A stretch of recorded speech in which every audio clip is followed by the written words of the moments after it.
Welcome back to Co-opting AI. We are back with a bang. I am absolutely delighted to open the fall program of Co-opting AI with a high-profile conversation on AI and journalism, featuring tech journalism veteran and New York Times columnist Kara Swisher, Emmy Award-winning journalist Hilke Schellmann, Wired staff writer Sydney Fussell, and sociologist Dr. Angèle Christine. My name is Mona Sloan.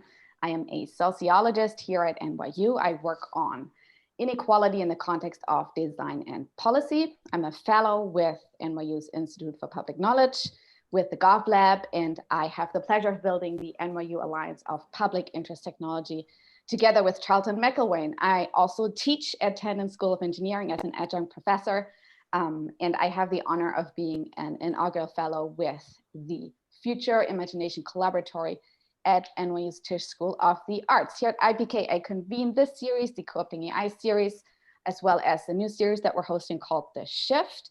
And I'm also the technology editor for Public Books.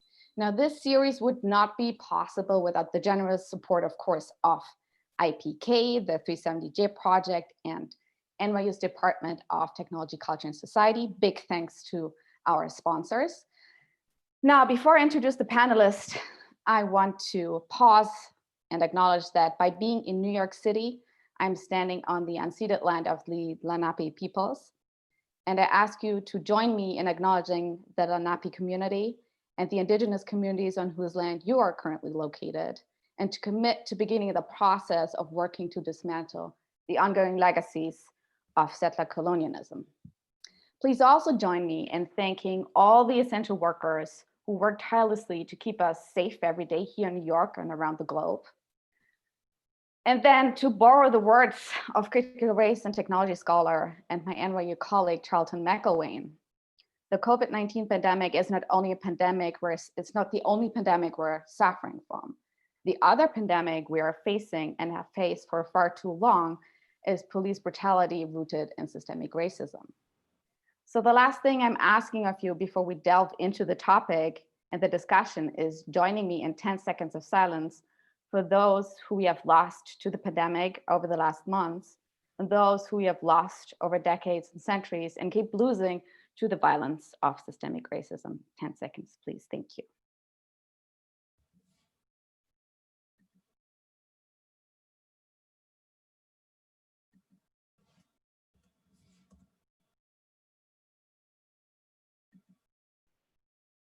Thank you very much.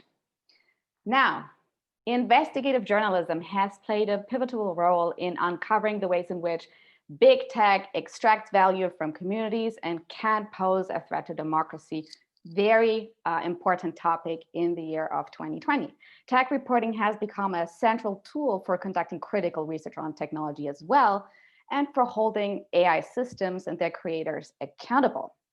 In a world in which big tech controls power, investigative journalism is more important than ever. But journalism itself has become an increasingly technological practice too, one that is in many ways entangled with algorithmic systems and market dynamics. Now, these are the kinds of issues that we'll be addressing today in our panel discussion. And so without further ado, please let me introduce our distinguished panelists that we'll be hearing from tonight. Starting the conversation will be someone who hardly needs an introduction, Kara Swisher, who is the co-host of Pivot for New York Magazine and the host of the New York Times podcast Sway. She's also editor-at-large at New York Magazine, co-founder of Recode from Vox Media, a New York Times contributing opinion writer, and a regular contributor to NBC, CNBC, and MSNBC. She previously hosted the podcast Recode Decode. Highly recommend, use it with my students. And Too Embarrassed to Ask at Vox. Swisher is renowned for elevating the public's understanding of the technology industry's trends, products, and players through her journalistic excellence. Swisher co-founded Recode, and before that, co-produced and co-hosted the Wall Street Journal's All Things Digital conference series, which is now called the Code Conference. You may have heard of it, with Walt Mossberg starting as early as 2003. It was and still is the country's premier conference on tech and media, with interviewees such as Bill Gates, Steve Jobs, Mark Zuckerberg, Jeff Bezos, the Google leadership, Jack Dorsey, love Jack, and a whole bunch of other people. So Kara was also at the Wall Street Journal San Francisco Bureau. She co-founded allthingsd.com and wrote the column Boomtown for the wallstreetjournal.com. She received her undergrad from Georgetown at the School of Foreign Service and her graduate degree at Columbia University's School of Journalism. She casually has also written 2 books. The first one called AOL.com, How Steve Case Beat Bill Gates, Nailed Netheads and Made Millions with a War for the Web. And the sequel to that book, There Must Be a Pony in There Somewhere, the AOL Time Warner debacle and the quest for a digital future, which was published in 2003. She is on Twitter. I encourage you to follow her at Kara Swisher. Now, following Kara will be my dear colleague and NYU Assistant Professor of Journalism, Hilke Schellmann, who also happens to be an Emmy Award-winning investigative reporter. Her work has been published in the New York Times, the Wall Street Journal, and she recently led a video team of 7 investigating journalists into the world of AI and hiring, and we'll be hearing about that tonight. She's currently reporting on how AI is changing the world of work and writing a book on that as well. She has reported for NPR's Planet Money podcast on fake reviews, and her PBS Frontline documentary Outlawed in Pakistan premiered at the Sundance Film Festival. The film was dubbed among the standouts at the festival by the LA Times, called Extraordinary Variety, was recognized with an Emmy, and won the Overseas Press Club and the Cinema for Peace Award. Her student loan investigation for Vice on HBO was a finalist for the Peabody Award. Schellmann's other work has appeared in Time Courts, PBS, CBC, ARD, and ZDF, 2 German television channels, WNYC, National Geographic, Glamour, The Atlantic, and so on. Prior to NYU, Schellmann was a director of video journalism at Columbia University at the Grad School of Journalism. She is a Fulbright scholar and holds a master's degree from Columbia University and an MA from Humboldt University in Berlin. While in graduate school, Schellmann co-founded the nonprofit Center for Documentary Art Unidocs in Williamsburg, Brooklyn, and now serves on its advisory committee. Welcome. Taking Hilke's cue on AI surveillance tech will be the wonderful Sydney Fussell, who is a senior staff writer at Wired, covering policing, surveillance tech, ad tech, and big data. Sydney previously was a staff writer at The Atlantic and has terrific work there covering technology. And closing the round of provocations will be Dr. Angèle Christine, who is an assistant professor in the Department of Communication and affiliated faculty in the sociology department at Stanford. Drawing on ethnographic methods, she studies how algorithms and analytics transform professional values, expertise, and work practices. Her book, which you can see over here, just came out, Metrics at Work, Journalism and the Contested Meaning of Algorithms, focuses on the cases of web journalism, analyzing the growing importance of audience analytics in web newsrooms. She currently is a visiting researcher with the Social Media Collective at Microsoft Research in New England. Welcome, everybody. Such a pleasure. 2 seconds on housekeeping. We'll be hearing from all our panelists for about 10 minutes. You can shoot questions at us via Twitter at IPK _NYU. You can also put questions into the Q&A function here in the webinar, and you can put them in the comment function on YouTube. We have closed captioning for this recording, which I'm excited about, and you will see that on the YouTube channel. Kara, hi. Hi. So good to have you. Thank you so much for making the time. You've been at it for so long. Yes. Thank you for pointing that out, but go right ahead. Yeah, you've paved the way. You've held tech and technologists, I almost said tech bros there, accountable for a very long time. Yes. They are mostly bros, let's be honest. Let's be honest. Okay, so you've You've done a great job. You've got them all on stage, and you have real influence in the field. So we're in election year. We're in 2020.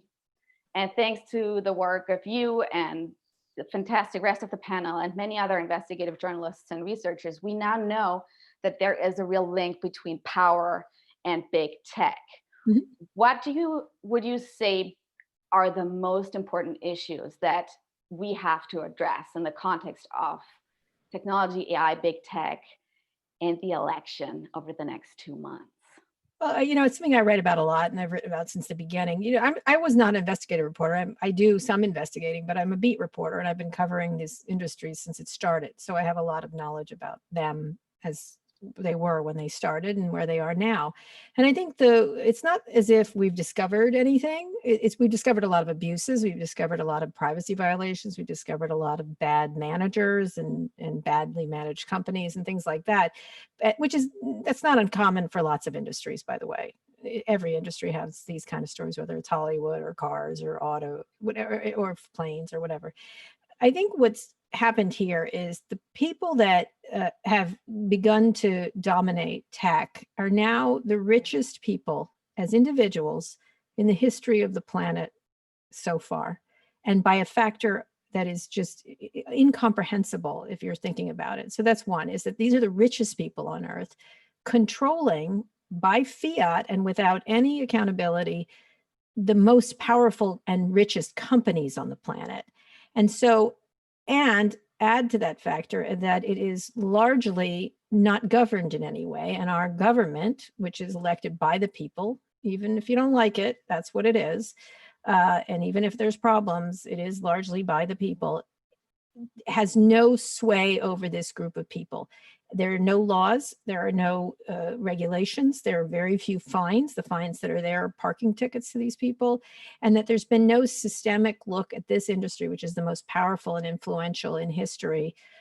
There's been no systemic look at it by our governments worldwide, but especially in this country, since most of them are from here, from this country, at reining them in any way that is useful. And meanwhile, their products, which are unregulated, lay waste to our democracy, and that's what they're doing. And it sounds dramatic, but it's just true. It's created a public that's skeptical. It's as I said in the first column I wrote for the New York Times, when I started writing them, they've weaponized everything. And so maybe sometimes not by meaning, but they didn't mean to do it. It hardly matters when you destroy a city whether you meant to drop that bomb or not, but that's what's happened here. And so that's what I've been trying to get through very clearly. And it started off that way. It was built that way. And that's the reason it's the way it is because they started building it this way.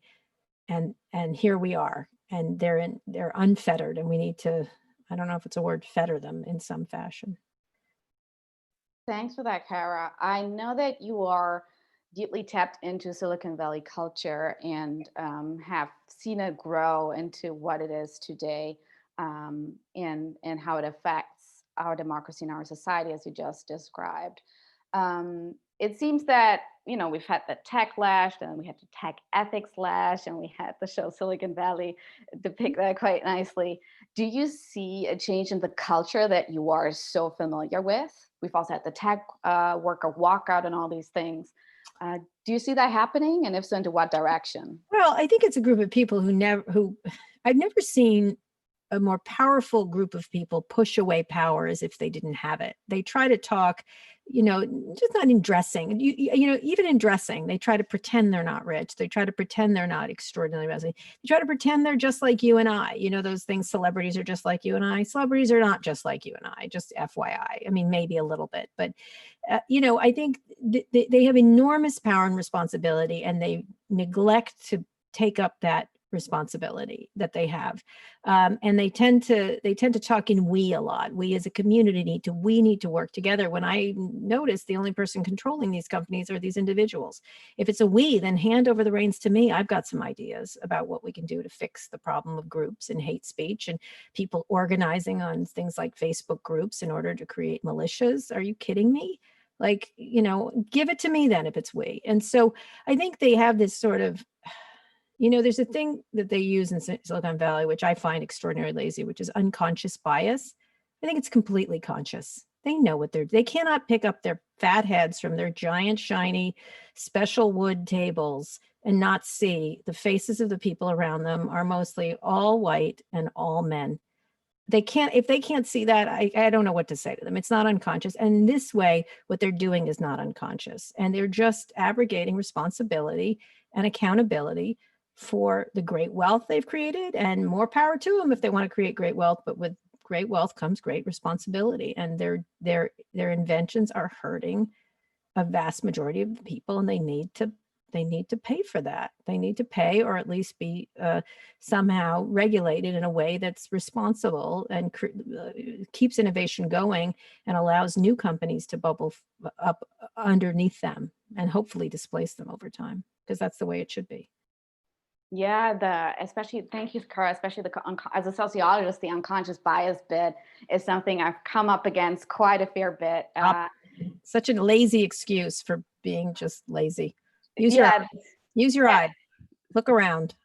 definitely, for sure. And that's a whole conversation right there in terms of how, this kind of gets addressed technologically currently as well. But I want to steer this towards the practice of journalism a little bit. And you, as I said earlier, you've built these kinds of relationships over time and forged a unique profile as a tech journalist. And so given now, those were in the days when, they weren't as powerful and rich as they are today. They were pretty rich, but okay. Okay. Sure. How did you do that? And how, if you were to speak to some of our students, whether that's our J School students or, my students at Tandon, how do you develop these relationships and build a reporting practice? Well, on the back of that? It's basic beat reporting. It's not really particularly complex. You just get to know people, you learn things, you read, you meet, you talk, you figure out who's an asshole and who's not, who's trusted and who's not. It's not like the hardest job in the world. You just have to be somewhat discerning of where you're getting your information. That's pretty much, but I think I call more people, or I pick up the phone a lot more than other people, or I text or whatever. I started the beat. It's interesting. I got there at a perfect time because I got there. I didn't cover the computer age. I covered the internet age, which was a manifestation, the next step in the computer age. And so I got there when Jeff Bezos had 4 or 5 people. I got there when Mark Zuckerberg just arrived in Silicon Valley. I was there when the Google guys were in their big. So I happened to meet them at the right juncture. So that was it's sort of like meeting Thomas Edison in their, when he's like in New Jersey, just starting out. And so that's just by luck, by happenstance. I do think I recognized that this was a major and important medium before other reporters. And I think that sometimes instinct and understanding and seeing a turn in history. I was a history major, essentially. I went to the School of Foreign Service. So I did understand turns in history, especially technological turns. And by that, I mean, the newspaper is a technology. So everything is a technology. So I understood the turns of history. And so I paid a lot of attention to it, especially because I was going into journalism. And I think I saw that turn, like it going from print to digital, et cetera, et cetera. So I think you don't really have to be anything but pay attention. Like, I know it sounds crazy, but I think a lot of people just let things go by them all the time. And I just pay a lot of attention and make I make a lot of links between things. I'm very good at if I had a different life, I would have been going into the military and been in military intelligence and sort of figured, I would have been a spy essentially. And making links between systems and understanding systemic things is really important as a reporter. I think a lot of reporters keep their head down and do one story after another, and they don't relate to each other. And I think I spent a lot of time thinking about the relations of things to each other and the relations beyond the thing itself, like technology's impact on sports or racial issues or whatever. I'm always looking for the bigger story about how it impacts. And I'd finish up saying that when I started the beat, there were a lot of really geeky guys covering it. It was me and a lot of geeky guys. That's pretty much it. And they were big fanboys of this stuff. And they loved making their own computer. I don't know how to make my own computer. There's no reason for me to make it. It's like making my own car. Who cares? Like you can buy them. And so one of the things I said when I started covering it, I had skeptical reporters in the media space on one side saying this was nothing. This was going to be just a fad. And then I had sort of the fanboys on the other side. And someone asked me what I did. And, and I said, well, think of the internet as a watch. I'm not going to tell you how the watch is made. I'm going to tell you what time it is. And then I kept that in mind the whole time. I tell you what time, because that's all that matters. Who cares how a watch is made? Like maybe some people, not me, but I care about what time it is. And so I try really hard to impart that into young reporters and to really get to the point of things, and including my own kids, by the way, one of whom is at NYU right now, doing Zoom college. I'm so proud to pay all your salaries for Zoom college. Really, it's a privilege and an honor to work this hard in order so my kid can go to school online. It's really, I'm so happy as a parent. I couldn't be happier, not at all. So, I impart that to my kids too. Pay attention, look up. I say that to a lot of people in general in life, to do that. Yeah, look up for sure, especially look up from the screen as we're all glued to it now. Oh, one thing I do in San Francisco, I used to do this. It was terrible. I'm so evil. I don't actually, people think I'm on the phone all the time, but when I walk, I'm not actually. I walk and I don't use the phone. I put it in my pocket because I think it's super dangerous. And when people in the street, I walk up behind them when they're looking at their phones, it drives me crazy. And I always go, look up, like really loud. And they go like this. And what's really amazing is everyone feels bad because they know they're bad. They're like, oh, I'm so sorry. I shouldn't do that. I'm like, you shouldn't. Like, and it's just terrible. It's just the most evil thing I do. But I actually want them to be like, right now you need to walk, and then later you can move over to the side or something like that. Anyway, so look up. Look up. Last question for you, Cara, before I hand over to Hilke. Sure. AI. Yeah. What's with the hype? What's with what hype? It's not hyped. There's nothing hyped about AI. It's going to change everything like that. What do you mean? What the hype? Okay, so we're seeing governments really reshaping their economic strategies. We're seeing economic recovery strategies reshaped around the idea of artificial intelligence and automated systems. Yeah. So what 5 years down the line, what is society going to look like if it's structured around AI? What do you think? Around AI?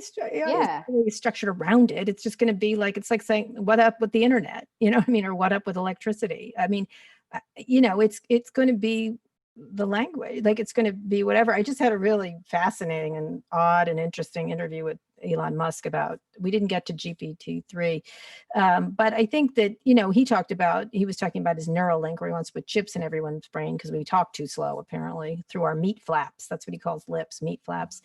I think a lot of stuff is the way I think about it is, anything that can be digitized will be digitized. I don't know how else to think about it in a basic way for regular people. Like, you don't need to understand all the complexities of it, though. There's all kinds of who makes it, how it's programmed, where it's going, how smart it's going to get, and how we're going to control it. But I tend to look at it a little bit like Musk does, is it's not really evil or not evil. It's not anything. It's just, he was, years ago when we did an interview, he said eventually AI will treat us like house cats, because that's where we'll be on the continuum of humans to house cats.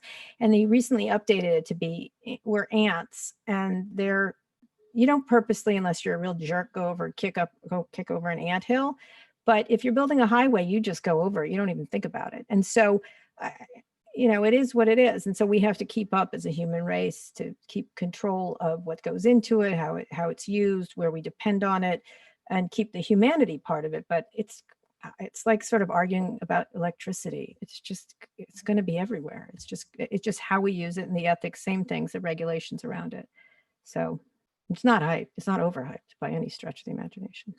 Thank you for that, Cara. For that response, which I think is a great segue for Hilke to take over the screen and talk about investigative journalism on AI and hiring and the kinds of systems that are in place there. Thank you so much, Cara. No problem. Thank you so much for this wonderful, insightful, compressed introduction of the world that we live in 10 minutes. That is remarkable. So I'm here today. I'm going to take it from sort of the big ideas of the era we're living in to the concrete examples. So I'm here today. I'm Hilke Schellmann. I'm an investigative journalist, and my beat is artificial intelligence, and more specifically, I'm now doing artificial intelligence in the world of work. But I want to talk about how journalists can hold artificial intelligence accountable using journalistic investigative reporting methods. Sounds totally old school, antiquated, traditional, kind of is a little bit, but I think actually these methods are helpful. They're helpful to journalists, to folks who consume news, to understand possibly how we work a little bit, but also for folks working in tech companies, researchers, academics, and anyone who's looking for new ways to hold AI accountable. So we all know that these algorithms can be sexist, misogynist, and we talk a lot about biased data sets and how systems could be biased. And when I started to look into this, I really felt like, wow, there's a lot of like talk about this stuff and like the dangers, and it's very theoretical. And I'm a journalist, and I was like, no, where are like the concrete examples? Like, where are the real life problems? And is there a way journalism can help with this? And we know some examples, right? We know Amazon had a biased resume screener that they used and abandoned. We know that there are concrete problems, but I think there's like more there here, and we can push a little bit. So I brought some examples from an investigative video series I reported and executive produced for the Wall Street Journal. And I got hooked on investigating artificial intelligence in the world of work because I talked to a Lyft driver. I was at a conference heading back to the train station to take a train back to New York. And I was chatting with the driver, and I was like, how was your day? And he was like, oh, it was a really weird day. And I was like, oh, how come? And he was like, I was interviewed by a robot. A robot called me and asked me 3 questions because I, applied for a baggage handler position at the airport. And I was like, oh, wow, note down like, wow, job interviews by robot. This is like 3 years ago. I made a note of it, kept his number, and forgot about it for a few months until I was at a conference, and a former employee of the Equal Employment Opportunity Commission gave a talk and talked about that it keeps her up at night that companies use algorithms on folks, and they could be hurting people at work, and we don't know about it. So I was looking into AI and hiring, and I found some really interesting things that I didn't know about that are pretty widespread in the hiring field, actually. And a lot of folks who are doing job interviews and are submitting their resume don't actually know that artificial intelligence is used upon them. So one thing I found is there's a lot of companies that use video interviews, one-way video interviews, kind of like a Zoom call, where you get questions onto your screen. It's a one-way street. You're talking to the camera and give answers, and the company takes the video and analyzes it. Sometimes a human recruiter watches the videos, and sometimes an AI is watching it. And the computer just assesses your facial expressions, your tone of voice, and the clusters of words you use, and compares that to folks who have been noted as high performers in the field. So that's one way that companies use this. Another way is doing popular artificial intelligence-based games that people play. And this, for example, is a game that folks can play. They're being asked to play by some of Fortune 500 companies, that you pump up a balloon, and it shows if you're a risk taker or risk adverse. So these AI games pull out personality traits. While I was doing my research, I also found out that there are companies that are started pulling personality profiles out of social media feeds for passive and active job applicants. So an active job applicant is somebody like, if you apply for a job. A passive one is if maybe a recruiter has you somewhere out there, they have a list, but you haven't actually applied for a job. But this technology allows companies to pull a personality profile on you without you even consenting or knowing that this is happening. So it's kind of, when I heard about it, I was like, oh, it's kind of like a Cambridge Analytica for hiring. And that's pretty true. So I talked to the company. This is sort of how a recruiter sees the dashboard. And then this is what you get out of this. There's a DISC assessment, a Big Five personality assessment that comes out of it. And the company says they've benchmarked this with traditional personality tests. You fill out things like, do you disagree with the statement or don't you disagree? And this is like totally valid and works great. So we filmed this for the Wall Street Journal with our correspondent, Jason. So I'm just going to show like a super quick clip from that. Give me 1 second to dial this all in.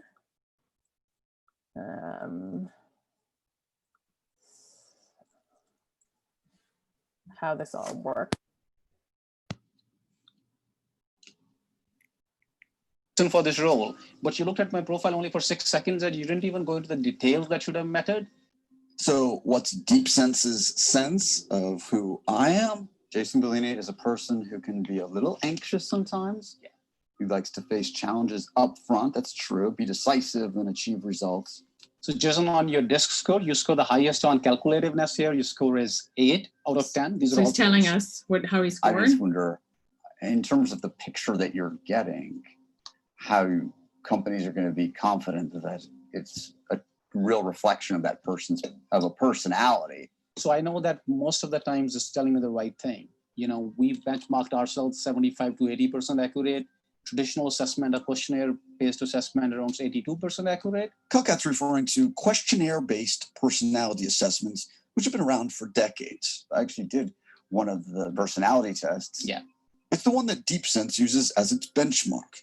My results were similar in 2 of the 4 categories, but the discrepancy is wide in 2 others.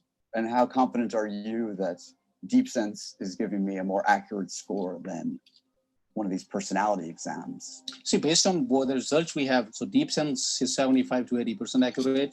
The traditional assessments around 82. So going by that, there's a slightly higher probability of that being accurate, slightly higher, but they're ballpark, and they could be as wrong as we could be in this scenario or as right. Kalkat says 2 Fortune 500 companies are already using DeepSense. Can you tell me which companies they are? I can't share the companies. I can tell you one of them is a consulting, one of the big 5 consulting ones. Okay. They don't So- want people to know that they're using your service? I think it's still experimental for a lot of people. So what we do is a fundamental change. You have to recognize that every technology that's new, it starts off with that. That's how we are as people. We don't adapt very well to new things just like that. It takes time. So you see is like we went out there and Tested the technology ourselves. So if the artificial intelligence technology is based on traditional methods, you can use those to test it. For another recent story, I used the full DeepSense is now called Humantic AI, and I've used the same algorithm on my Twitter account and on my LinkedIn, which you can see here. And I talked to, we were doing this live with the psychology professor. And as you can see, they're vastly different numbers. I've very many different personalities. This is not what researchers would expect to happen, because personality is actually a pretty stable category, at least for the, like between the 5 minutes that it took to run the same algorithm over my Twitter and LinkedIn, like personality is stable for months and often years. So we should have seen very similar results. So that's another way to hold algorithms accountable, is like to use the same algorithm on the different things, and it should have the same results, or close to the same results, roughly the same results. So that didn't happen. And then I have another example that helped us, was from an investigation that led us to Israel. And this one is the company had said that they developed an algorithm that can recognize from photos if someone is a terrorist or pedophile, meaning your face would give away if you're a pedophile or a terrorist. And we went there and brought our own batch of photos to hold to see if that thing really works. So let me play just the tiny clip at the end where we test the system. That is right here.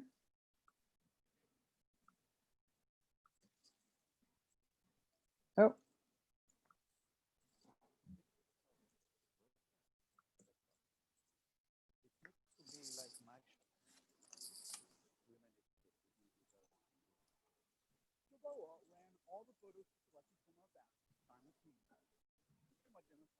But we can't really hear. I think you have to up the volume. From our batch, simultaneous. Bad quality. It's need to be like mic shops. Women you can skip. We didn't develop on women. Gilboa ran all the photos he selected from our batch simultaneously. His system identified one terrorist, a 9/11 hijacker, correctly. Ted Kaczynski, the Unabomber, was identified as not a terrorist. Faceception claims that its software identifies potential terrorists based on their facial expressions and not based on their race. But the company admits that even in blind tests, people are sometimes flagged in error. I sincerely hope that there is not a market for what Faceception is selling. Unfortunately, they do say they have a contract with a major Homeland Security agency somewhere in the world. Gilboa claims that 2 government agencies outside the US are currently using his software, but he repeatedly declined to name these alleged clients. We've not been able to independently confirm with any government agency that they're. So I'll stop it here, but you all get the Gist here of what we were trying to do. So I'm not saying that these are like academic methods that we spend years on, but I actually feel like there is something here to think through, like, oh, what is this based on, and can I test it? And out of that, so I'm working on building a research cluster holding artificial intelligence and hiring in the world of work accountable. And so I'm using a couple other journalistic methods. One is file freedom of information requests if companies work with government or public entities. Very helpful. You could get a lot of written correspondence, written documentation, the price they pay for these systems, how they set up the systems. You can get information back. You can, what we did in the 2 pieces, benchmark algorithms and small tests against traditional assessments. You could build that out. I mean, we did it with a bunch of people. In the video, you see one, but you can bring your own data sets for testing, like we did with a pedophile Faceception company that allegedly can identify pedophiles or terrorists by their facial expressions. So we just bought our own batch of photos of convicted terrorists.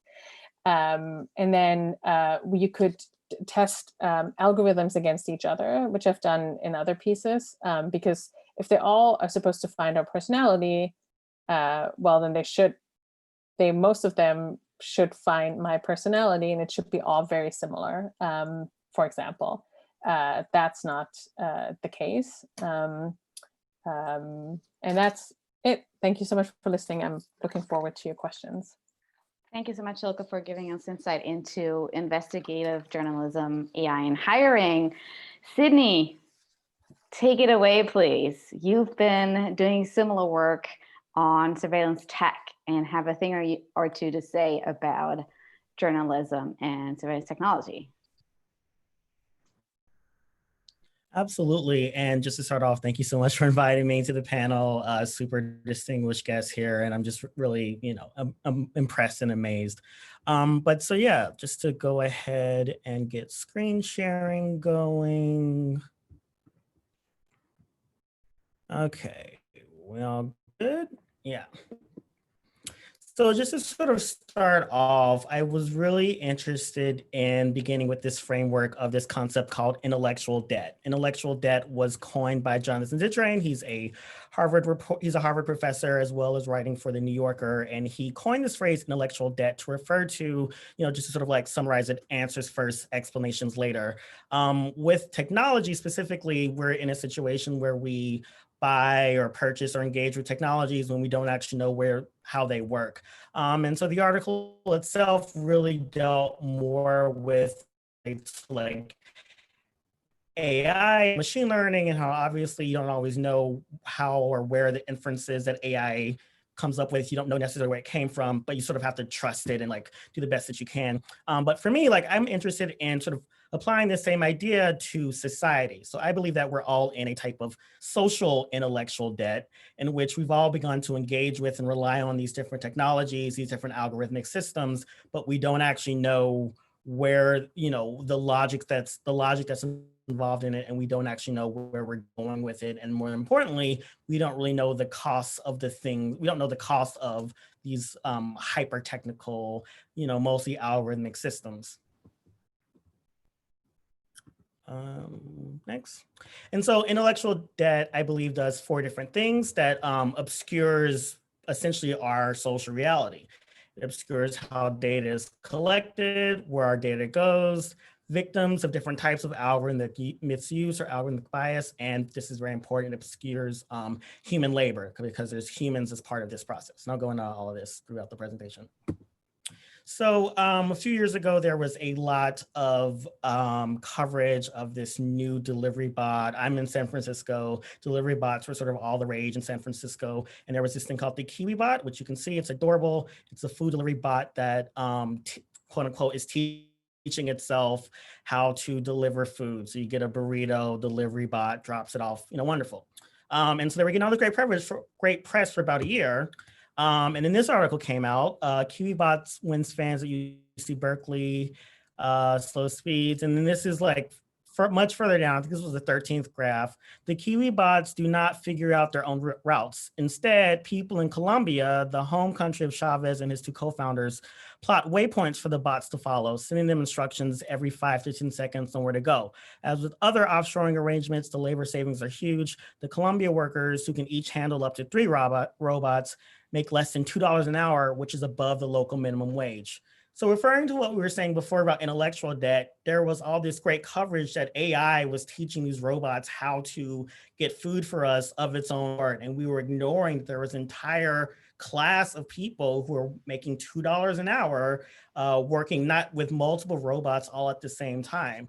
And so there were economic practices that were being obscured. There were labor practices that are being obscured, all just so that we can get, you know, burritos. And so obviously convenience is an important part of commercial AI and things like that. But we have to remember that when we engage with these systems and don't actually know that much about them, we're giving cover to products or systems that hide human labor and people that are, you know, potentially being exploited by that. Another example of this is Amazon Echo, Amazon Alexa. So this is about early 2019. Amazon workers are listening to what you tell Alexa. So the Amazon speakers had been out for, at this point, 4 or 5 years, and it was a very big scandal when it turned out that when you speak into Amazon Alexa or it overhears what you say, some of those clips get sent off to human reviewers who basically transcribe and compare what you're saying as part of this system of improving the AI software. And it was like, oh my gosh, this is so shocking. What has Amazon done? And so then, of course, it comes out that this is what everyone does. This is how this product worked. Facebook says they do exactly the same thing in terms of some of the audio clips they overhear goes to human contractors. Microsoft does the same thing. Skype does the same thing. Cortana does the same thing. Google Assistant does the same thing. And so how did we end up in a situation where it becomes a scandal for people just to become minimally aware of the way in which things work? Well, obviously, because there was a purposeful obscuring of human labor. You know, these people in power didn't necessarily want us to know that humans were performing the role that they had told us AI was doing. And look at the way that that obscures human labor, but it's also the way that obscures privacy. I'm sure a lot of people would not have bought these speakers or used this technology had they known the role that other humans were having. And so you see how intellectual debt essentially leads to profit, because people wouldn't have bought things if they'd known what actually was happening. So this is all very historically based. This is from 1969. It is from Wayne State University. Wayne State University interviewed a group of Black Chrysler workers in Detroit who were protesting the working conditions at the Chrysler factory. And what was fascinating about this was this was happening at the exact same time that a lot of car companies and car plants were relying more heavily on automation, and they were relying on these new machines. But that wasn't the case at this Detroit Chrysler plant. They were simply hiring more and more Black workers, and they were telling them work harder, work faster, to make it seem as though they were producing at the same rate as the factories that had automation. And so this was the article where we were given the phrase Negromation. It's a portmanteau, it's obvious, but this is another example in which human labor was being disguised as robotic or automated or algorithmic labor. And there's obviously a long racial history of that. But I think it's really important, we're talking about journalism. So I think it's so important not to just say, oh, look at this new thing that's possible because of AI. This goes back several decades. It's very important that we focus on this, concept of intellectual debt, of hiding human labor, and sort of like the racial and economic practices that go unchallenged because of that. All of that's been going on for a very long time. And so talking about race, this just hit the news recently with Cambridge Analytica, Facebook, and using political data to target Black voters and Black users. I think it's so important in journalism about technology to talk about race and gender and things like that. And, to sort of like offer a critique with the way that with the coverage of Cambridge Analytica.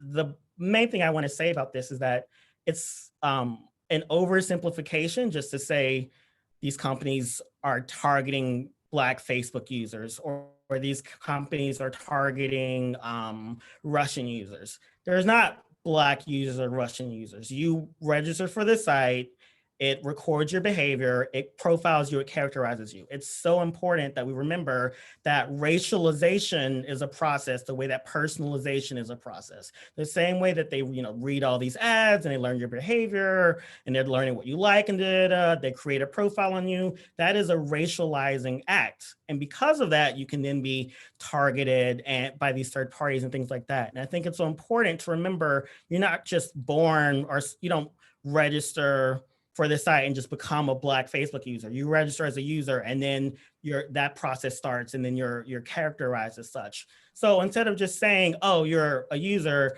it's important to focus on that process to get rid of that intellectual debt so that we can critique, and if we choose, reject the process of racialization the same way we could, because of GDPR, we can reject these processes of personalization. I'd love to get a pop-up that says, do you want to be racialized?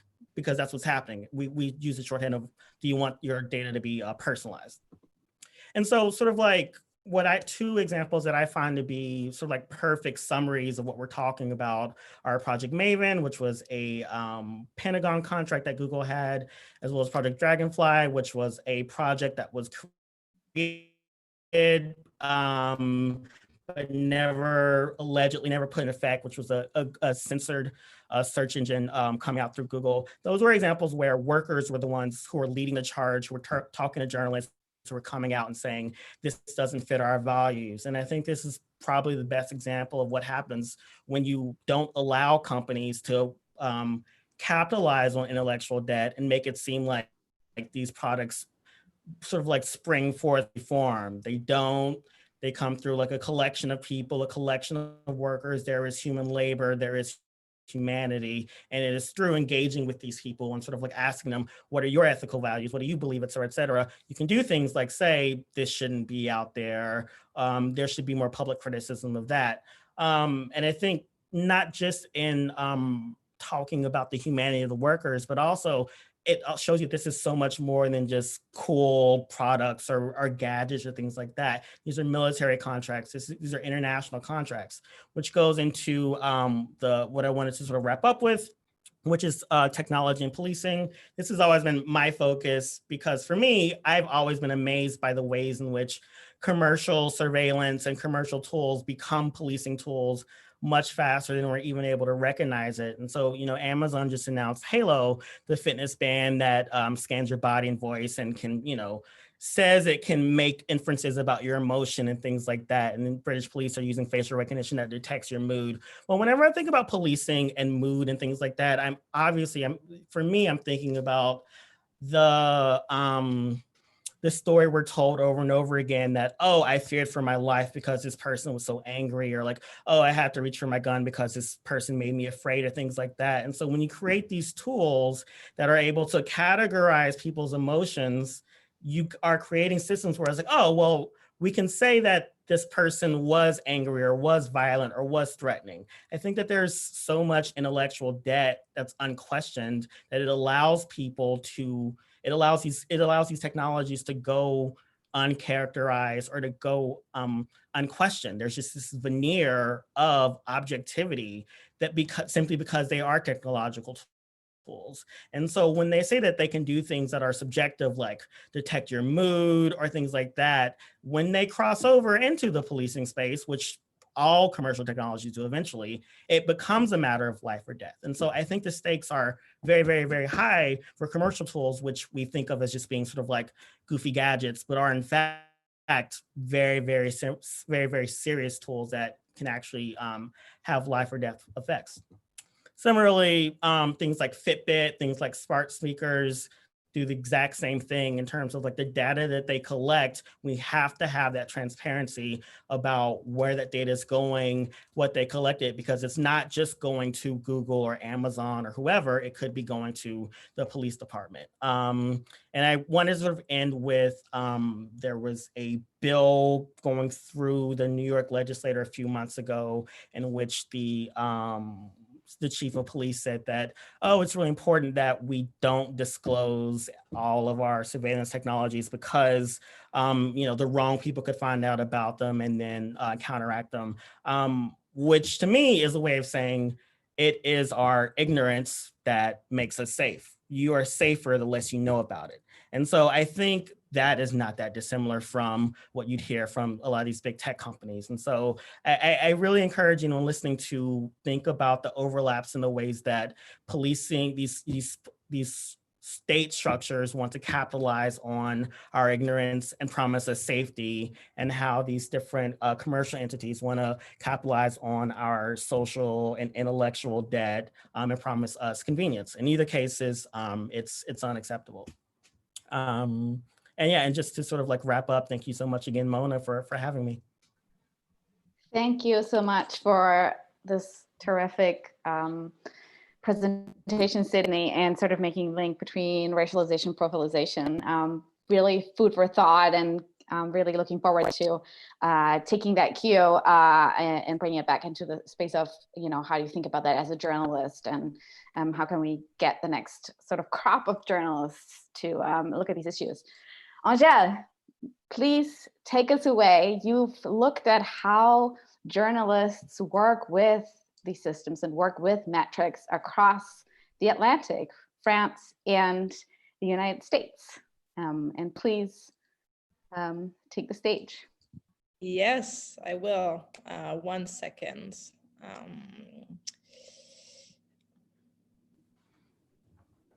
Okay, so first of all, thank you, Mona, for inviting me today, and thank you to all the co-panelists. This is such an exciting discussion, and it's such an honor to be here today. Mona asked us to think about this event in terms of provocations, and so I figured that I would start with a recent example. So as many of you probably saw, a couple of weeks ago, there was an op-ed published in The Guardian, op-ed written by GPT-3, OpenAI's powerful new language generator. Now, this op-ed made the rounds on Twitter and on other social media platforms, in part because people were discussing, well, did the robot really write the op-ed? But in fact, it wrote 8 different documents based on a prompt that had been written by human editors, and then it was edited by human editors, etc. And so it kind of started this whole thing about oh, is this really AI writing an op-ed, or is it in fact humans writing with an algorithm to get that kind of op-ed. And I found it was interesting because on the one hand, like, you know, it kind of brought this like whole, even you can see here, like, are you scared human? Like this whole like kind of fear of AI kind of tropes that we see over and over again in headlines about AI right now. But for me, what was striking is that if you look on the top left, you also see other types of AI and other types of algorithms actually doing the heavy lifting work of tracking us and measuring our clicks, right? So you can see the number of shares, 68Ks, number of comments. This op-ed was on the list of most shared and most viewed and most commented articles on the Guardian website. And all of this was done through automated procedures, right? That track our movements, track our eyeballs, track our clicks, track our social media engagement, and then automate it and populate it on the website of the Guardian. And interestingly, people were not talking about that when they were talking about robot journalism or like, oh, AI is taking over our jobs as journalists. And so that, of course, resonated with my own research because I just published a book on exactly that topic. So I wrote this book called Metrics at Work, Journalism and the Contested Meaning of Algorithms, which was just published by Princeton University Press, and in which I look at the role of, well, metrics. We see these digital metrics all the time, right?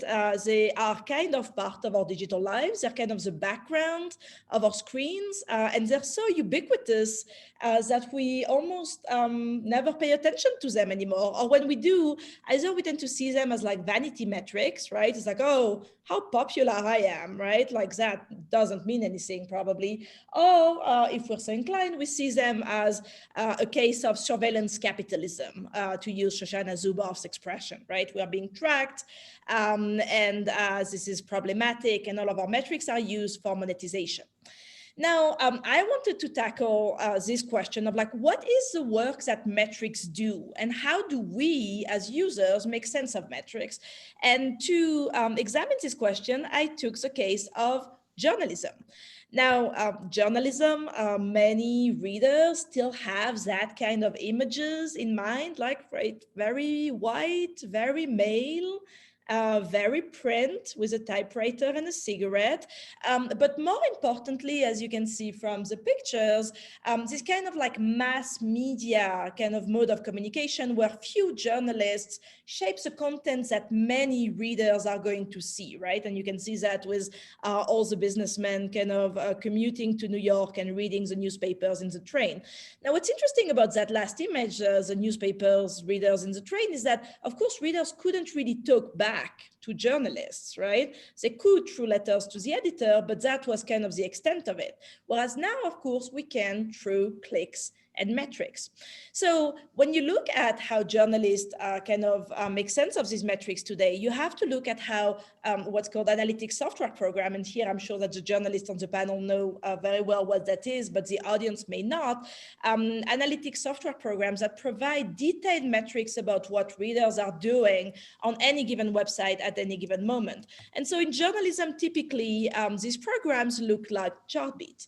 So Chartbeat, and there are like a handful of other programs out there, provide real-time data about what readers are doing online, how long they spend on a given website, how many of them are there with a ranking of the most popular articles, and a ton of data about where readers come from. Did they come through social media, through the homepage, through search? How are people talking about the articles on Twitter, on other platforms, etc. And now what's interesting is that, of course, this kind of data is an essential part of web newsrooms and of how journalists write about news and know what readers are thinking about their articles. So the question for me was, well, so what's the impact of having that kind of reader feedback, that kind of metrics, that kind of technology on news production? Until now, the way it had been framed mostly is, well, this encourages clickbait, right? When you have that kind of data, when you have these kinds of metrics, you're going to have that kind of headlines. Man tries to hug a white lion, you won't believe what happens next. And that's to a lot of extent like kind of how it's been framed, right? But I came in as a cultural sociologist and as an ethnographer, and I was like, So let's see, like, do we actually see journalists engaging in clickbait or in click-driven type of editorial formats? And to answer this question, I did 5 years of ethnographic fieldwork in web newsrooms in the United States and France. So mostly in New York and Paris, and I studied a range of different websites. Some of them were online only, some of them were legacy publications, some of them were digital natives, just very different types of newsrooms.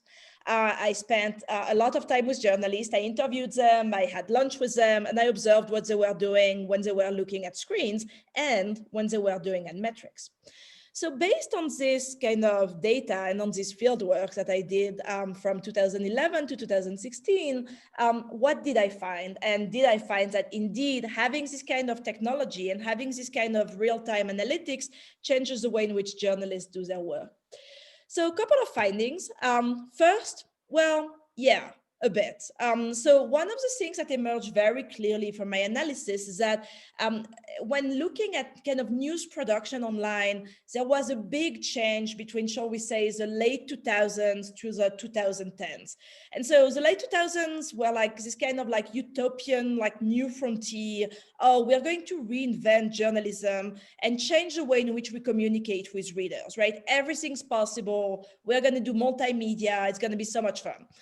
Starting in 2010, 2011, things really changed in big part because of Facebook and Twitter and the fact that more and more traffic was mediated through social media platforms. And news websites entered what I call the chase for clicks, right? So basically getting more and more pressure to have high traffic numbers, to maximize traffic, and developing new formats in order to maximize traffic, in particular publishing more, publishing faster, publishing shorter. In the different newsrooms that I studied, both in the US and in France, and that was kind of surprising, I found kind of a strong tension between what I call editorial evaluation and clickbait evaluation. So two different ways of understanding what good journalism is about. Click-based, and surprisingly, it's all about communicating with an audience, right? And comes with like listicles, slideshows, quizzes, you name it, things that will entice the readers to click and kind of engage with the content. Whereas editorial evaluation is a more kind of classic, you know, get the respect of other journalists, follow the directions of your editor, and try to bring new information to the world. Now, what's interesting is that, of course, these two ways of understanding good journalism are not new. Right. And I'm sure that's what many journalists think about when I say that. It's like, well, it's always been the case that journalism has been torn between editorial ambitions and commercial ambitions. But what's different is that now with web analytics, journalists have a lot of information and a lot of quantitative information that enables them to measure how popular these different types of evaluations and these different types of contents are. And so some things that I found really interesting in newsrooms was that, you know, this kind of constant discussions as in like, oh, we really should publish something about Syria, but no one clicked on this. So what should we do? Should we write something about the Kardashians? Well, yeah, but if we write something about the Kardashians, then perhaps we'll be able to like subsidize another article about Syria, and kind of constantly measuring these different types of content through clicks and through web analytics, right? So that's kind of on the convergent side. So this kind of pressure towards more standardized, click-driven type of content. But of course, I also found divergence. And so here, just to kind of go a bit quickly, I think that what I found the most interesting is that depending on the newsroom and depending on who the journalists were and how they thought about traffic, they really kind of both saw metrics in different ways and they used them in different ways. And so very briefly, two different ways in which I saw newsrooms kind of make sense and use analytics is what I call bureaucratic versus disciplinary models. So bureaucratic models is basically a strong division of labor between editors and journalists who are here to maximize traffic and other journalists who get the kind of luxury to focus on writing investigative or long form articles, right? So a strong division of labor, a strong hierarchy between these different missions. Whereas in disciplinary models, and that was usually in more kind of digital native newsrooms, I saw a lot of kind of internalization where journalists thought that if they didn't get high traffic numbers or high number of retweets or high number of likes, it said something about their quality as journalists, their relevance as journalists in the algorithmic public sphere.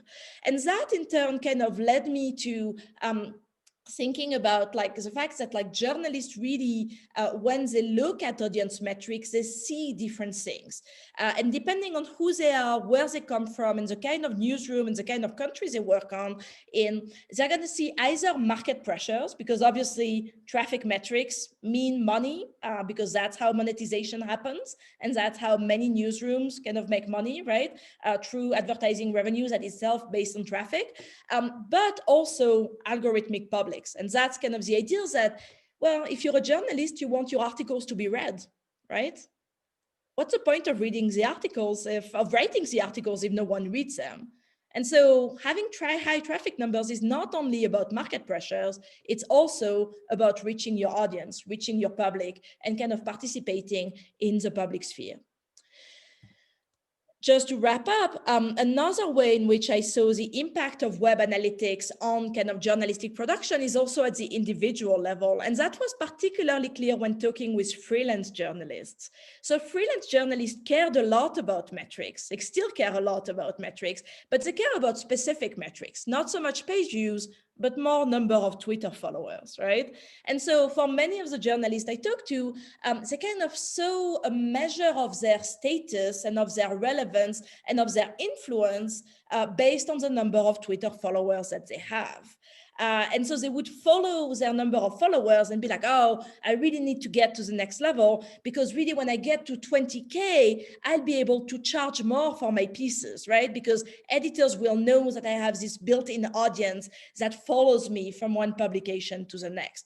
And so here you see that like in a context of a labor market that is very precarious, online media, and where, you know, freelancers are particularly exposed to that kind of precarity, metrics and social media metrics become a measurement of worth, right? A measurement of status, a measurement of influence. But of course, these metrics were designed by Twitter, right? Not by journalists themselves. So it's using metrics that were designed by social media platforms in order to measure or to assess or to get more confident about your professional worth.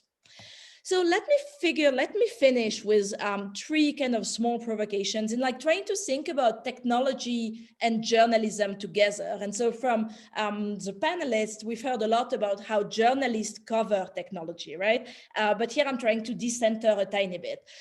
So the first one, and that's kind of drawing on the GPT-3 versus web analytics kind of distinctions that I brought at the beginning. I think that, you know, focusing on social media platforms, tech companies, algorithm, AI is really important. It's central. It needs to be done. But that's not the only thing that we should look at. I think that it's also important to look at how people use these tools. Not only how the tools are designed, not only how tech companies say that they're doing the things, but also what happens on the ground. And that's one of the things that I try to do in my work, doing interviews and observations with people who actually use algorithms in their daily work, and basically figuring out that, you know, very often they use them in ways that were not the ways that had been designed or created by the people who designed the technologies, right? That there is this gap between design and use. And that's a central thing to take into account when we think about technology. Second provocation, we often think about newsrooms as newsrooms and social media platforms as social media platforms. And that's one way of thinking about it. But through my work and through my research, one question that came up was like, well, can't we also think that like newsrooms are platforms in a way? Like, after all, news organizations are now in the business of collecting data. They're collecting data, they're mining data, they're monetizing user data. And that's exactly what social media platforms are doing too. Now, I'm not saying that newsrooms are exactly like social media platforms. For one thing, they produce a lot of content, right? But I think that the fact that like the media industry has become much closer to the technology industry over the years gives journalists a specific vantage point to understand technological change, right? And I think that's kind of structural similarities between media and technology right now in this business, especially of like kind of surveillance, tracking, and monetization that we need to be mindful of. The third one, the third provocation, and to end on a kind of like exciting note, is that in order to hold tech companies accountable, we need to find new methods. And many of you have talked about these methods, right? Hilke in particular, you've been talking about how you basically use the tools on yourselves, right? Or like kind of create this kind of mini algorithmic audits where you kind of feed specific types of pictures to these automated systems and see what comes out. Same thing, a lot of like tracking what's going on social media platforms has to do with taking a lot of screenshots and doing receipts, which is something that both journalists and influencers are doing increasingly, right? So we have to find these kind of new ways of analyzing both like large tech companies, Silicon Valley, but also all the digital actors who are kind of producing an increasing amount of content on social media platforms. And when we do that, what I find fascinating right now is thinking as journalists and academics as like kind of experimenting together in how we can kind of find new forms of methods and find new types of data to hold technology companies accountable. And perhaps I'll stop here. Thank you. Thank you so much, Angèle, for this wonderful list of provocations, which I think serve as a great segue for a bit of a discussion. I'm going to skip sort of the discussion between us because I want to bring in our audience. And I have a wonderful question that I want to ask all of you, which comes from All Tech is Human by YouTube, asking how can we move the media narrative away from, quote, former tech workers / redemption to include more of the voices that have been focused on the impact of tech for years. Kara. Well, I think everyone's getting a lot of say. I don't think it's the redemption. It's fine. I like hearing those because it's really interesting to hear from the inside. So I think there's been plenty of voices that have not just spoken out, but written really amazing pieces. Like Casey Newton at The Verge wrote amazing pieces about content moderators that I thought was an amazing piece of journalism and gave them voice, gave their struggles voice, but all kinds of writers have written amazing stuff about different aspects, whether it's here or somewhere abroad. So I don't, I would like the people who are making these things to have people in their own universe tell their stories of maybe this isn't good and stand up. And tech has a big history of having these, Google and all the other companies all have these meme rooms, or they always have meetings. They're always talking. In fact, they never stop talking to each other. And it's good that there starts to be discussions among them that this isn't right. If they have to leave and flounce out and write a big old blog post, I'm all for it. I find it interesting. They're always revealing, look at what happened with Susan Fowler and Uber. What did that set off, right? Uber's still got a zillion different problems we can discuss at length, but it's certainly no question a better company than it was because of that. Because she articulated, and so did many others, by the way, who didn't get as good a hearing as Susan did. But I welcome that. I think it's fine. Thanks, Kara. Hilke, you're teaching the J-School kids at NYU. What would be your take on this? How can we move the media narrative away from, former tech workers / redemption to include more voices who have talked about the impact? I hope that we could find more folks and speak to them that this technology is used upon them. And I'm using those words deliberately. And I think that's sort of the struggle, that a lot of folks don't know that this is being used on them. And I think that's something I think journalists should uncover this more and sort of understand who's this being used upon, how is it being used, and who are the folks that don't know about this. So that's sort of like a real thing in artificial intelligence and hiring in the world of work, that we don't know how companies track us. A lot of people do video interviews. Everyone I've spoken to didn't know that for some of these video interviews, artificial intelligence is being used upon them. They were like, oh, you're the first person that told me that. I'm like, okay. So I think that's a real concern that there's lots of people who don't know how this technology is being used upon them. So I think telling more stories about this, like getting people more involved, I think is helpful to, and even understanding what is out there. Thanks for that, Sydney. It's kind of what you do at Wired now. Maybe you can answer that question also with sort of maybe a view to what it means to have moved from the Atlantic to an outlet that is explicitly tech focused. Well, yeah, I definitely think that working with my editors, we've definitely tried to shift the focus away from people who are, maybe this is just me, but are a little bit too polished. Like, I think there's a lot of people who sort of like have their crusade, have their set idea, and they sort of like are really, really literate and know exactly how they feel about all these different tensions. And I'm always interested in people who are maybe not familiar with the tech landscape and are sort of like moving through it, or moving through it in like a really, I guess, like different direction. Like, I'm really interested in like a lot of like Stanford college grads or people who are sort of like trying to push back against these recruiting companies. Like, I know a lot of college students are now in their interviews with these tech companies asking them things about like, you know, what is your policy around like women and around like queer people and like content moderation, things like that. So I'm really interested in sort of like this sort of like trickle down effect of the way that these companies treat or respond to these moments might affect this next class of future engineers, future software people, hopefully future marketers will be affected by this as well. So I think it's like interesting to talk to people who are sort of like on the come up about what they think about this moment. Because I think the people that have been in it for longer, maybe they're sort of like more set in stone, as opposed to people who are sort of like just now moving through it. But also I think people who are maybe not former but getting out of it. Like, I've always been really interested in, you know, like, there was this moment where everyone in journalism had to really cheerlead diversity in tech, and it was like so important that these tech companies hire these people of color. And I was like, well, what about the people who like don't want to work there? What if you're a person of color who's just disgusted by the ethics of these companies and you don't want to work there? So you know, like get your own startup, or you maybe like work around Silicon Valley. So I think it's important to talk to people that are sort of like, you know, moving in a different direction, you know, orbiting tech, impacted by it, have a lot to say about it. Maybe aren't, you know, like tech execs, but are still, you know, have a lot to say and are influenced by it in interesting ways.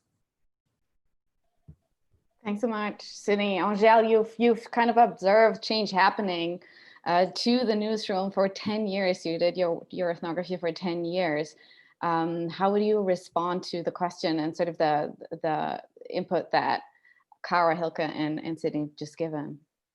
Yeah, I mean, I think that first, I mean, I think it's interesting. It's like both kind of journalists and academics kind of changing their focus, right? That like at first it was primarily kind of a top-down approach, which like, to be honest, is super important, right? Because like these platforms are shaping the kind of daily life of like billions of people like across the world. So like, you know, there is some value in like looking at the top leadership and kind of the centralized process through which these platforms kind of make decisions and what's happening at that level.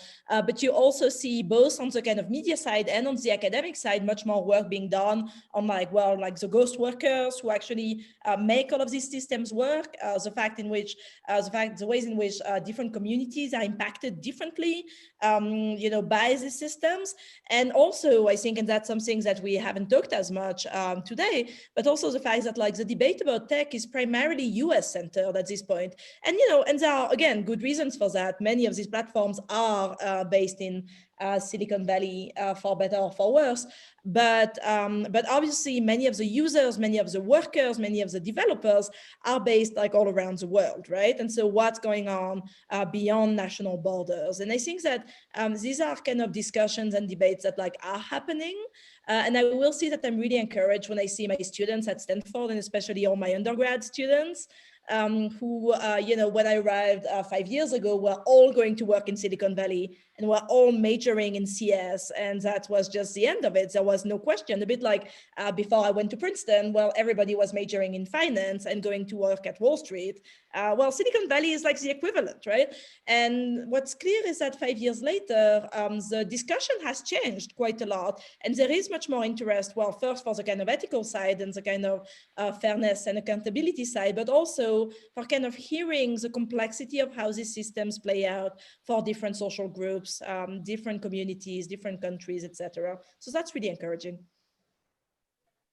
Thanks for that. I want to shift gears a little bit and talk about policy, picking up a bunch of questions that we've had from the audience.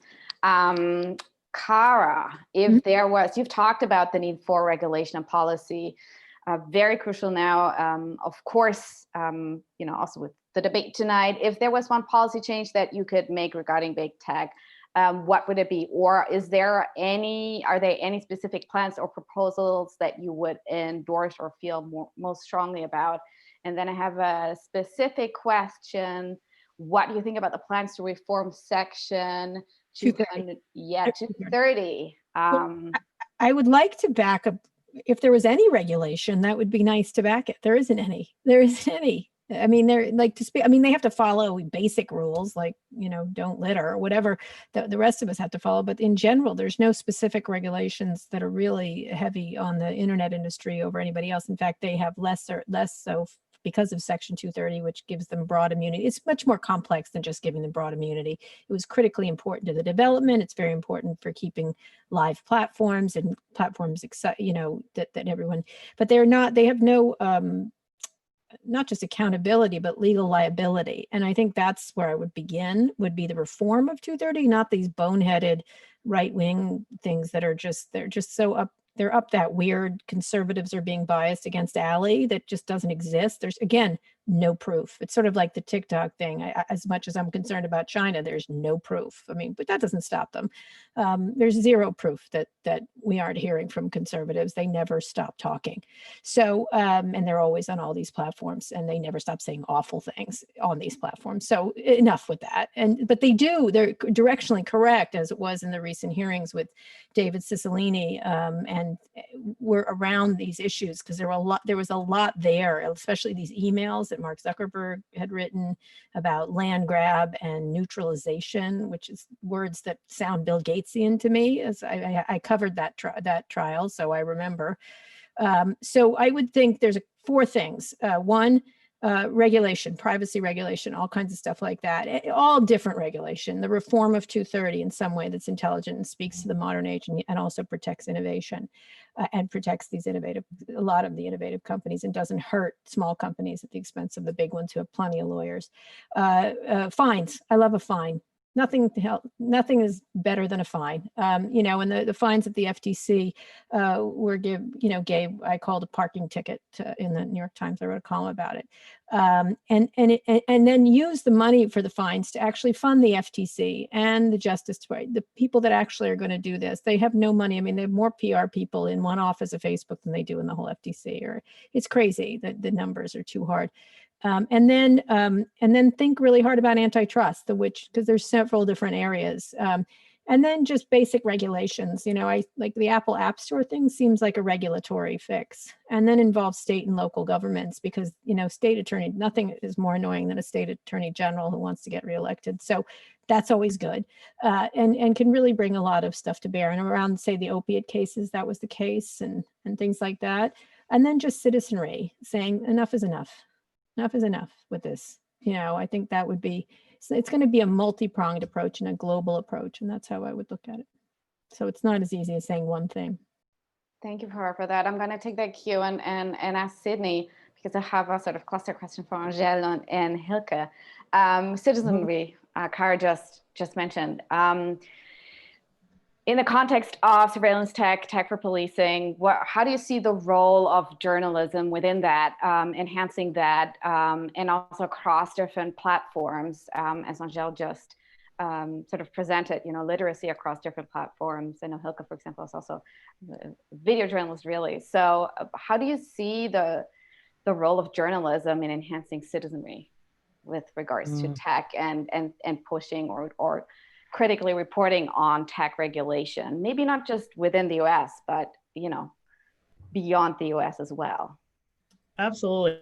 I think one of the most important things we can do is just refine. I remember at one point, Cara said everything's technology, which, yes, exactly. Like, I think it's really important to spotlight, and if we had, more local news, we could do this easier. But one of the examples I always give about surveillance technologies is when I lived in New York, when I was uptown, I was near these like housing projects that were more like going above Harlem in the Bronx. And so for whatever reason, there was a NYPD as their response to an increase in crime was they would put floodlights in the front lobbies of all these different housing projects. So whenever you walk through the Bronx at night, which is like a predominantly people, like mostly people of color there, whenever you walk through uptown Harlem at night, there were literally these giant, enormous floodlights that blind everyone on that ground floor. And they say it's a crime deterrent.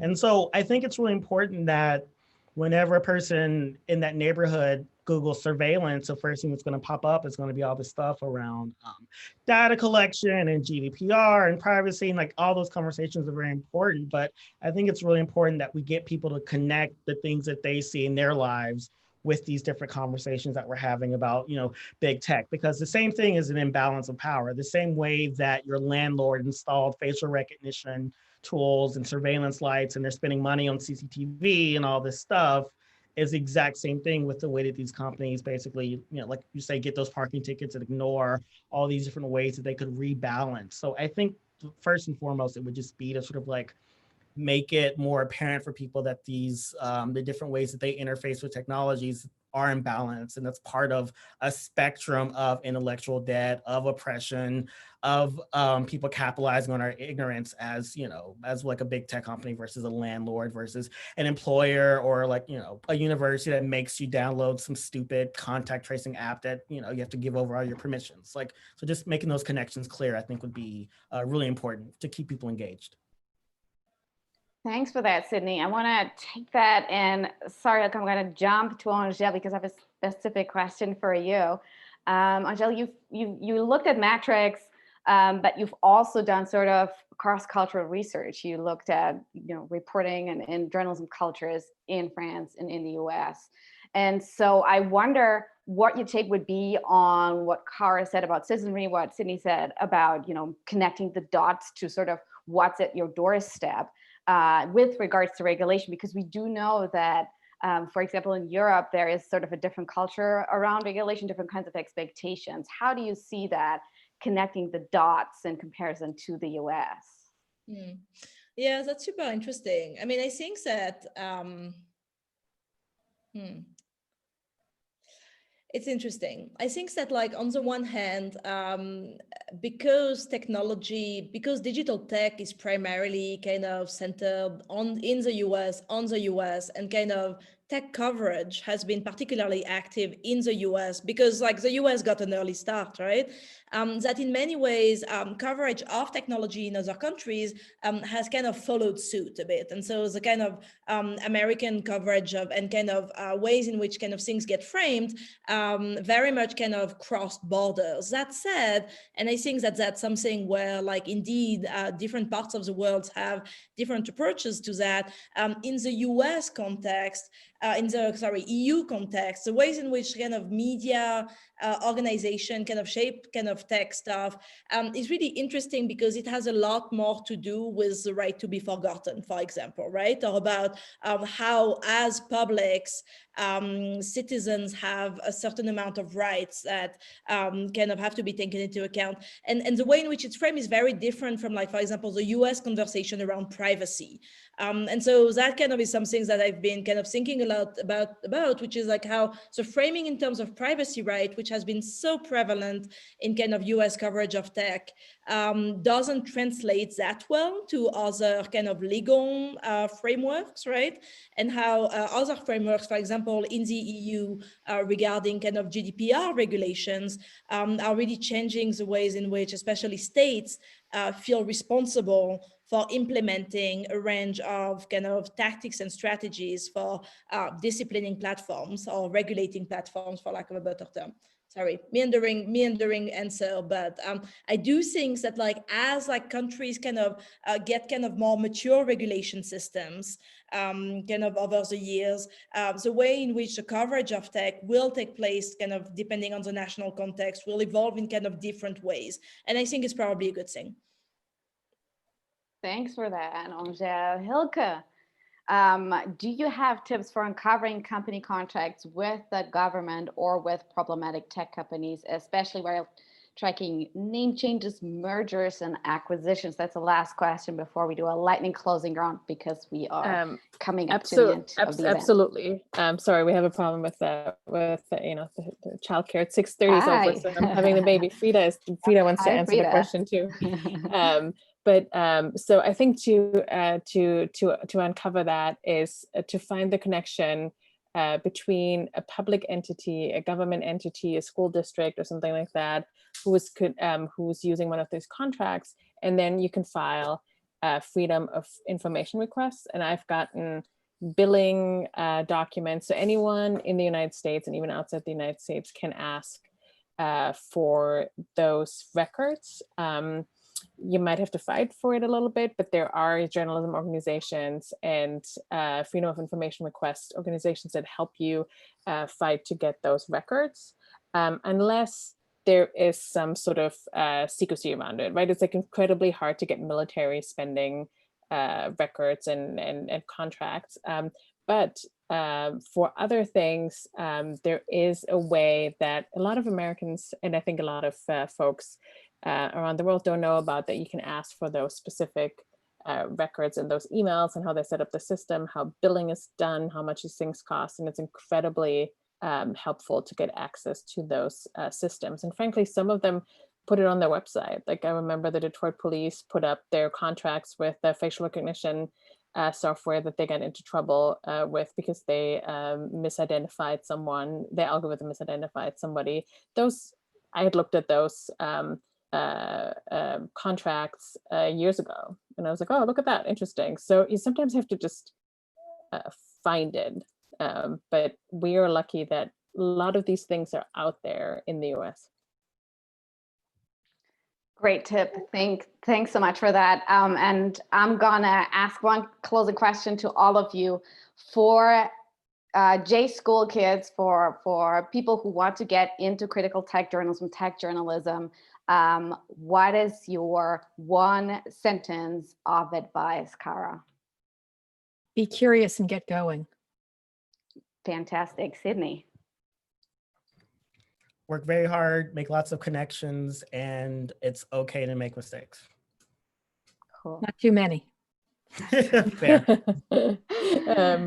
If something sounds too good to be true, it might be too good to be true. So look into that. That's a great one. And Angèle? You know, I'm going to say, take your time and be slow. And if you're slow enough, you might end up becoming an academic. And that's a wonderful closing remark for today's Co-opting AI on journalism. A massive thanks to my distinguished panel, Kara Swisher, Sydney Fussell, Hilke Schellmann, and Angèle Christine. This is Angèle Christine's new book with Princeton University Press, Metrics at Work. It was a pleasure to host you. Thank you for opening the fall season with me. We're gonna continue Co-opting AI with Co-opting AI China in October, and we're gonna have one on truth as well. Please tune in. A huge thanks to Team IPK 370 J Street Project and the TCS department. It was a pleasure to host you tonight. Thank you so much and have a wonderful evening, everybody. Thank you.